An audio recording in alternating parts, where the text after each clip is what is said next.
So I'd like to first of all explain what is the state aid regime, what are the rules that we have that we call the state aid regime in European law. Now there are in fact three sets of rules in the European Treaty, and the most important one for our purposes is probably Article 107 of the treaty, which gives us a definition of what a state aid is. It also provides some exceptions so that the Commission can declare state aid to be compatible with the internal market. So that is a very important article. We have another article, Article 108, which describes what procedures member states and the Commission have to follow in notifying and approving state aid. So I'll come back to that after I go through what is perhaps one of the most complicated aspects of European state aid law, and that is the question of definition. Now, of course, lawyers love definitions, and they can take a lot of time explaining definitions and arguing about definitions, and the European courts have and still have a great deal of cases before them on the very question of what is a state aid. And you'd be surprised to know that many of those cases actually come from the energy sector, because member states are keen to avoid these state aid rules. That's only natural. They don't want somebody like the Commission looking over their shoulder. So if they can design an instrument to fall outside the state aid box, then they can get on and apply their own policies to support energy in the way they want. So this question of definition is really, really crucial. And that's why I want to spend a little bit of time on it, so that people can understand that when we look at the definition in the treaty, it's important to break that definition down into its different elements. And also to understand that in order for a state measure to be a state aid, each one of the tests, each one of these constituent elements has to be identified by, in this case, the Commission, but it could be the national courts too, in order to classify that national measure as a form of state aid. So, looking at those constituent elements, let's just identify them one by one. First of all, there has to be an economic advantage. So what we're looking at here is whether what we call, in rather antiquated language, an undertaking, a company or an entity, receives an economic advantage that it would normally not have got under usual market conditions. So we're seeking to try and identify if the state is giving something to a company that's rather unusual. So that's the first step. The second step is to see, well, who's paying for this? So the company's getting something, but the next point is, and who's paying for it? And this too is more complicated than it sounds, because the courts in their case law over the years, and the Commission then following that case law, takes a very wide definition of the concept of state resources. So we're not just talking about money coming from central treasuries and flowing to these undertakings. In fact, the treaty gives us a very wide definition of this concept of state resources, so that in fact, what we're looking at is also private money over which the state has some kind of control. So when we pay our energy bills, if you look at your energy bill, you'll probably see there's lots of taxes and levies and special charges, as well as the price you're actually paying for electricity. Now, the big question is, are those levies, are those taxes which are paid by us, these are private resources, can they somehow become state resources? And if so, can they be put into the state aid box? So that is a crucial question. Now, what is also fundamental is that the advantage that we're talking about, that's been financed in some way or is linked to state resources, is granting what we call a selective advantage to an undertaking. And that's very important too, to distinguish between what are known as general measures and what are known as selective measures. General measures apply to the whole economy, for example. So if a government decides, okay, we'll lower income tax or we'll lower corporation tax for everybody, Obviously, those are general measures. State aid, however, focuses on so-called selective measures, so where the measure is targeted at a particular sector or at a particular production facility or the production of certain goods or services. So it's very important to make that distinction as well. Finally, we have to establish whether these measures also distort competition and affect trade in the internal market.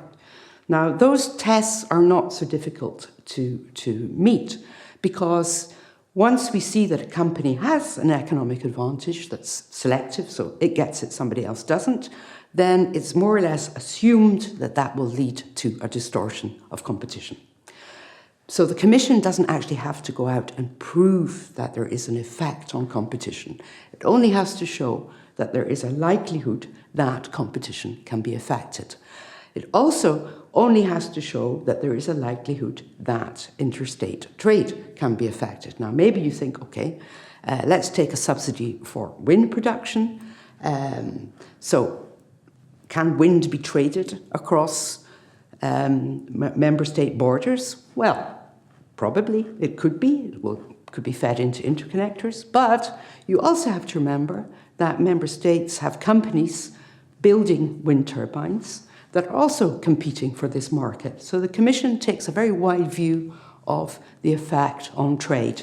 If the subsidy then is addressed to the wind sector, we would also have to look at, well, what's the effect on wind turbine manufacturers, engineering companies, etc. So it's very easy for the Commission to establish that once a measure is identified as having been funded by the state, creates this selective economic advantage, then it's pretty easy for the Commission to tick the rest of the boxes and show that it distorts competition and affects interstate trade.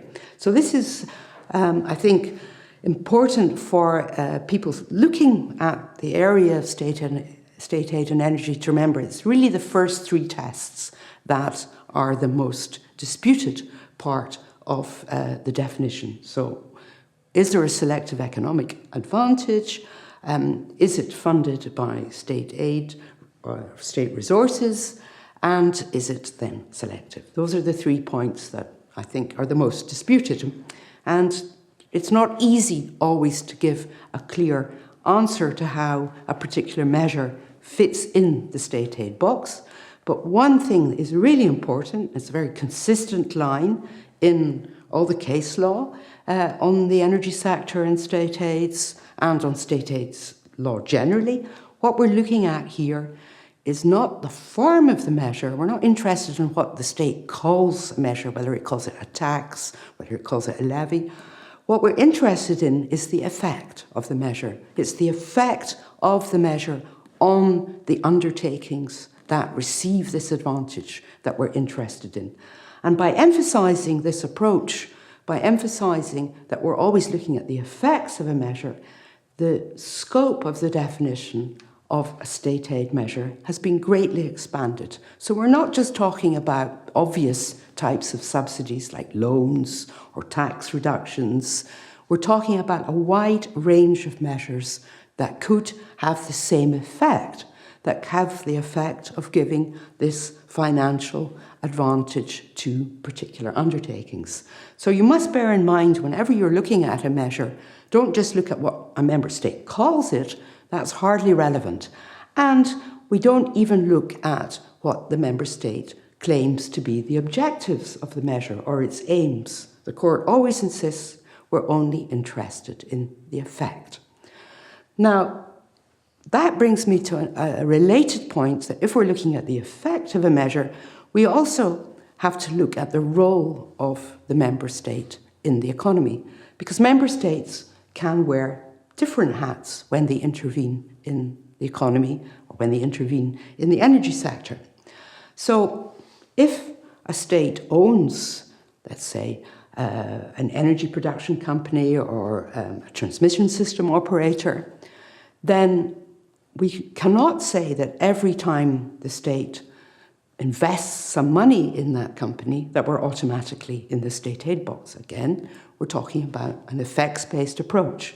So if the effect of the intervention is the same as a private investor investing in one of these state-owned companies, then there should be no state aid, because the terms on which the government, the member state, invests are the same as a private investor. And we call this the market investor test.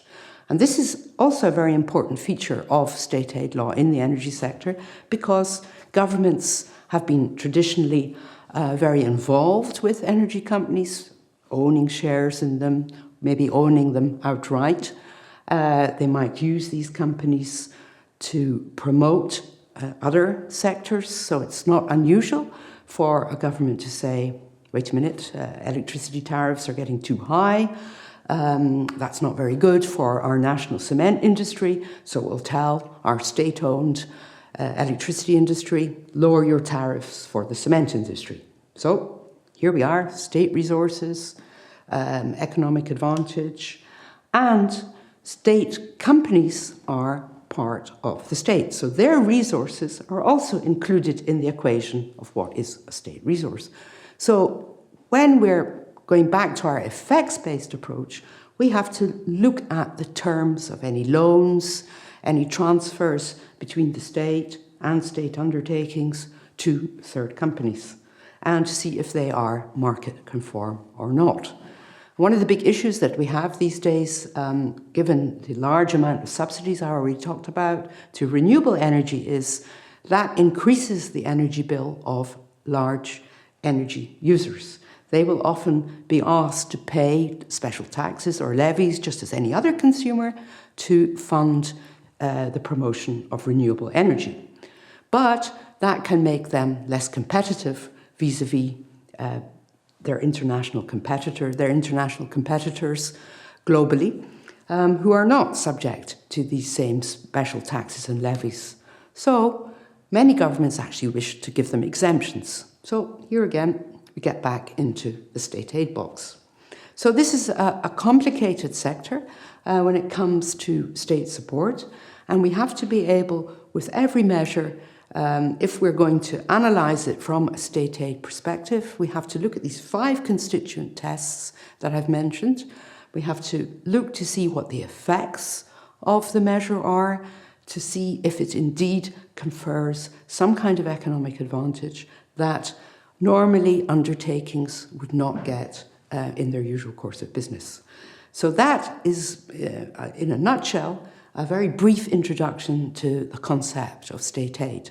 And I hope that you can see that it's a very wide concept, still a very disputed concept, but to deal with it, the best way to deal with it is to remember we have to go through each of the 5 steps that I mentioned and see if we can tick all the boxes. Thank you.